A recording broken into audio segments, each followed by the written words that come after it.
আমার প্রিয় ফোর্থ সেমিস্টারের ছাত্রছাত্রীরা, আশা করছি তোমাদের যাদের যা অনার্স সাবজেক্ট ছিল তোমাদের অনার্সের পরীক্ষা খুব ভালো হয়েছে এবং আমার কোশ্চেন তোমাদের প্রায় 100% কেন বলবো 200-এর অধিক পার্সেন্ট কোশ্চেন তোমরা কমন পেয়েছো পরীক্ষায়। তোমরা পরীক্ষায় খুব ভালো নাম্বার পাবে যারা আমার ইনস্ট্রাকশান ফলো করে পরীক্ষা দিয়ে এসছো বা যারা একটু পড়ে পড়াশোনা করে পরীক্ষা দিয়েছো, তারা তোমাদের যথোপযুক্ত নাম্বার তোমরা পরীক্ষার খাতায় দেখতে পাবে।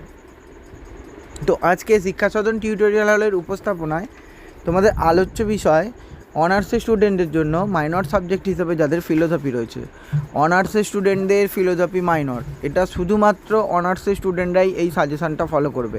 আমি পাসের স্টুডেন্টের জন্য আলাদা মাইনরের সাজেশান আলাদাভাবে পোস্ট করব। আগে তোমরা MDC 5 পরীক্ষাগুলো দাও, আমি এই সপ্তাহের মধ্যেই পাসেদের মাইনরের সাজেশান চেষ্টা করব আপলোড করে দেওয়ার। আমি এই সপ্তাহের মধ্যে MDC 5গুলো আগে আপলোড করে নিই, তারপর আমি এক এক করে তোমাদের 5 তারিখেই পরীক্ষা, আমি 3 তারিখের মধ্যে তোমাদের সমস্ত পাসেদের যাদের যা মাইনর রয়েছে আমি সমস্ত মাইনরের লাস্ট মিনিট সাজেশান আপলোড করে দেবো। আর তোমাদের সিলেবাস সম্পর্কে তোমরা জানো যে ভারতীয় দর্শনের রূপরেখা তোমাদের পড়তে হবে। সিলেবাসটা একটু কঠিন, ভালোই কঠিন, একটু ব্যাখ্যামূলক সিলেবাস। তো মাইনর 1টাও কঠিন ছিল, মাইনর 2টাও কঠিন, এবার মাইনর 3তে তোমরা যখন 5th সেমিস্টারে পড়বে একটা পেপার আছে লজিক। ফিলোসফি যারা পড়তে ভালো লাগে তাদের কাছে সহজ, একটু ব্যাখ্যামূলক উত্তর ক্যালকাটা ইউনিভার্সিটি চায়, তাহলে নাম্বার ভালো আসে, ফিলোসফিতে নাম্বার খারাপ আসে না। আর আরেকটা কথা, তোমরা ভাবছো হয়তো মাইনরের সাবজেক্টের পরীক্ষা নিজেদের কলেজে হবে, তাই পড়াশোনায় অত মনোযোগ দিয়ে লাভ নেই। অনার্সের পেপারের তো এত পড়াশোনা করলাম, এবার এক সপ্তাহ রেস্ট নিই, তারপর নয় পড়াশোনা করব। ওই কাজটা ভুল করেও কোনো ছাত্রছাত্রীরা করো না। তার কারণ যেহেতু নিজেদের কলেজে পরীক্ষা হবে ওখানেই ভয়। তোমরা যে কলেজে পরীক্ষা দেবে সেই কলেজে স্যার ম্যাডামরাই তোমাদের খাতা দেখবে। আর মাইনর সাবজেক্টে নাম্বার খুব একটা ভালো দেয় না, কারণ আমি 6 সেমিস্টারে দেখলাম তো নিজেদের কলেজে পরীক্ষা হয়েছে মাইনরগুলো, আমার নিয়ার অ্যাবাউট প্রায় 14-15টা ছাত্রছাত্রী আমার সাপ্লি পেয়েছে মাইনর 5-এ, মাইনর 4-এ অথবা মাইনর 3-তে। নাম্বারই দেয়নি কলেজ, ওই তারা রিভিউ করবে বলে বসে রয়েছে। এবার এখনও পর্যন্ত ক্যালকাটা ইউনিভার্সিটি কনফার্মেশনও দেয়নি যে মাইনর সাবজেক্টে রিভিউ করা যাবে কি না। কারণ তোমরা জানো যে কলেজে যে সমস্ত পরীক্ষাগুলো কলেজে পরীক্ষা হয় সেগুলো রিভিউ করা যায় না খাতা, তো সেই কারণে রিভিউ নোটিশও এখনও 6 সেমিস্টারের রিভিউ নোটিশও এখনও পর্যন্ত ক্যালকাটা ইউনিভার্সিটি পাবলিশ করেনি। তো তাই তোমাদের বলবো খেলার ছলে সময় নষ্ট না করে একটু মনোযোগ সহকারে পড়ে যাও। তোমাদের আগেভাগেই আমি লাস্ট মিনিট সাজেশন তোমাদের আপলোড করে দিয়েছিলাম ইউটিউবে, 2 মাস আগেই তোমাদের আপলোড করে দিয়েছি, কিন্তু যারা নতুন সাবস্ক্রাইব করেছো চ্যানেল বা যারা নতুন আমাকে দেখছো তারা তো সেই সমস্ত ভিডিওগুলো পাওনি, বা আমার চ্যানেলে ঢুকে তোমাদের পক্ষে খোঁজা এখন সম্ভব নয়, বা ইউটিউব তোমাদের সামনে তুলে ধরছে না, সেই কারণে তোমরা হয়তো দেখতে পাওনি। তাই আমাকে আবার ডবল করে খেটে তোমাদের জন্য আবার লাস্ট মিনিট সাজেশান আপলোড করতে হচ্ছে। আমি অলরেডি এই পেপারে লাস্ট মিনিট সাজেশান 2 মাস আগে তোমাদের পরীক্ষার রুটিন দেওয়ার সঙ্গে সঙ্গেই আপলোড করে দিয়েছিলাম। তো যেহেতু তোমরা এখনও দেখোনি বা পরীক্ষা দিয়ে অনেকেই নতুন আমার চ্যানেলকে ফলো করেছো, তো তোমাদের কাছে ভিডিওটা দেওয়া খুব যুক্তিসঙ্গত, তাই কারণেই আমি তোমাদের জন্য আবার নতুন করে লাস্ট মিনিট সাজেশান আপলোড করে দিচ্ছি। তো তোমাদের কোশ্চেন প্যাটার্ন তোমরা জানো যে 15 নম্বরের কোশ্চেন তোমাদের 3টে লিখতে হয়, 5টা প্রশ্ন দেওয়া থাকে, 6টা প্রশ্ন দেওয়া থাকে, 10 নম্বরের প্রশ্ন 2টো লিখতে হয়, 4টে প্রশ্ন দেওয়া থাকে, এবং 5 নম্বরের প্রশ্ন 2টো লিখতে হয়, 4টে প্রশ্ন দেওয়া থাকে। তোমাদের জন্য 15 এবং 10 নম্বরের জন্য যে প্রশ্নগুলো খুব ইম্পর্টেন্ট, আমি দেখো তোমাদের এখানে মোট মডিউল আছে 1, 2, 3, ভারতীয় দর্শন, ভারতীয় দর্শনের দার্শনিকদের উত্থান, ভারতীয় দর্শনের বিভিন্ন ব্যবস্থা, সাধারণ বৈশিষ্ট্য, বেদ এবং উপনিষদের ধারণা, 4 বিশ্বের বাস্তবতা, কর্মের আইন, নিজের বাস্তবতা, মুক্তি এবং ধর্মের অর্থ এবং ধর্মের শ্রেণীবিভাগ। মোট 4, 8, 9টা ইউনিট আছে। আমি দেখো প্রথম 3টে ইউনিট ভাগ করেছি, তারপরে আবার 3টে ইউনিট ভাগ করেছি, তারপর আবার 3টে ইউনিট ভাগ করেছি, এরমভাবে তোমাদের সাজেশানটা সাজিয়েছি। তো তোমরা প্রথম 3টে ইউনিট থেকে যে প্রশ্নগুলো তোমরা পড়বে 10 এবং 15 নম্বরের জন্য, দেখো ভারতীয় দর্শনের প্রকৃতি বৈশিষ্ট্য, অর্থাৎ ভারতীয় দর্শনের সাধারণ বৈশিষ্ট্য, এই প্রশ্নটা সবার আগে রেডি করে ফেলো। পুরুষার্থ কাকে বলে, ভারতীয় দর্শনে স্বীকৃত 4টি পুরুষার্থের নাম লিখে পরম পুরুষার্থ সম্পর্কে আলোচনা করো। নেক্সট করো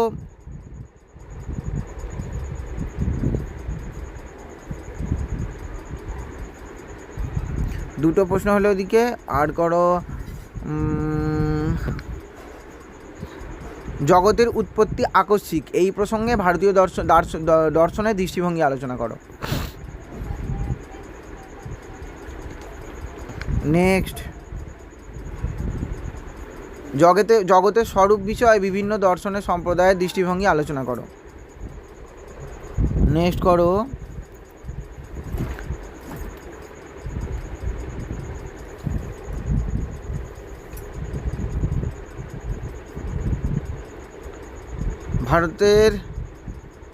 ভারতের দর্শনের আস্তিক এবং নাস্তিক সম্প্রদায়ের বিভাজনের ভিত্তি কী ছিল, তোমার উত্তরের সাপেক্ষে যুক্তি দাও। আর একটা প্রশ্ন আমার এখানে দেয়া নেই, তোমরা একটু শুনে নিও। জগতের স্বরূপ বিষয়ে শঙ্করাচার্যের মতবাদ আলোচনা করো। আর ভারতীয় দর্শনের কোন সম্প্রদায় একমাত্র প্রত্যক্ষকেই প্রমাণ বলে স্বীকার করেছেন, তা কেন? অর্থাৎ ভারতীয় দর্শনের কোন সম্প্রদায়, চারবাক সম্প্রদায় একমাত্র প্রত্যক্ষকে প্রমাণ বলে স্বীকার করেছে, কিন্তু সেটা কেন, এই ব্যাখ্যাটা। এই দুটো প্রশ্ন এখানে দেয়া নেই, 11, 12, 13 এই দুটো প্রশ্নকে তোমরা একটু অ্যাড করে নিও 10 এবং 15 নম্বরের জন্য। আচ্ছা, মডিউল 4, 5, 6 থেকে রেডি করো। ভারতীয় দর্শনে ঋণ বলতে কী বোঝো, এটি কীভাবে বর্ণনা করা হয়েছে। আচ্ছা, আর ভারতীয় দর্শনে কর্মবাদের অনিবার্য পরিণতি হলে জন্মান্তরবাদ ব্যাখ্যা করো। ভারতীয় দর্শনের ঋতর ধারণাটি ব্যাখ্যা করো। আচ্ছা, আর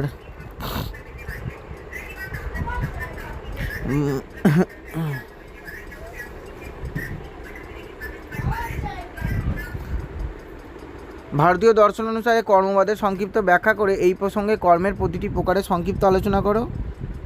আর ধর্ম বলতে কী বোঝো, মনুস্বীকৃত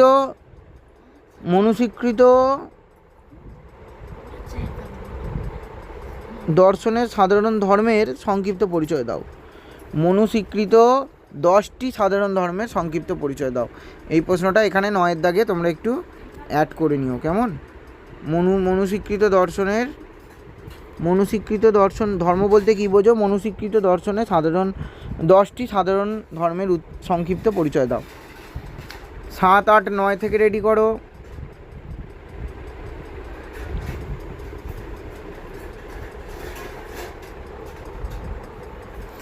সবার প্রথম বর্ণাশ্রম ধর্ম বলতে কী বোঝো, বিভিন্ন প্রকার বর্ণাশ্রম ধর্ম আলোচনা করো।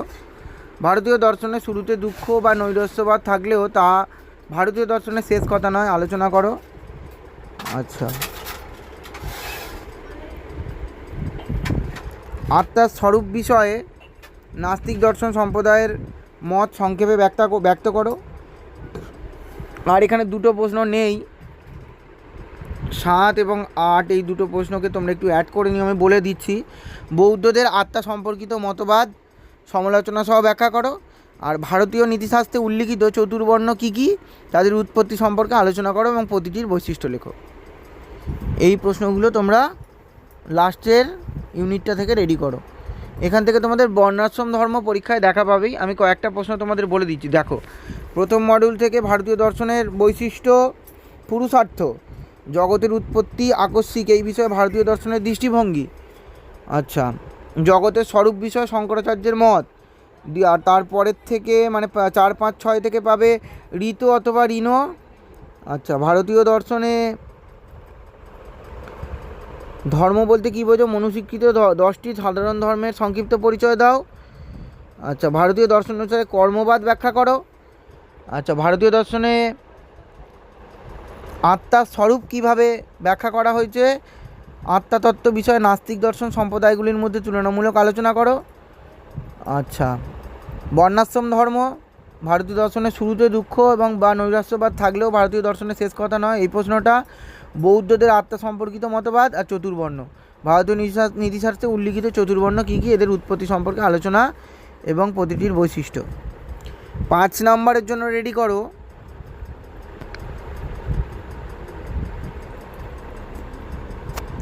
সাধারণ ধর্ম বিশেষ ধর্মের মধ্যে পার্থক্য, সকাম কর্ম নিষ্কাম কর্মের মধ্যে পার্থক্য, বৈদিক ঋতর ধারণাটি ব্যাখ্যা করো।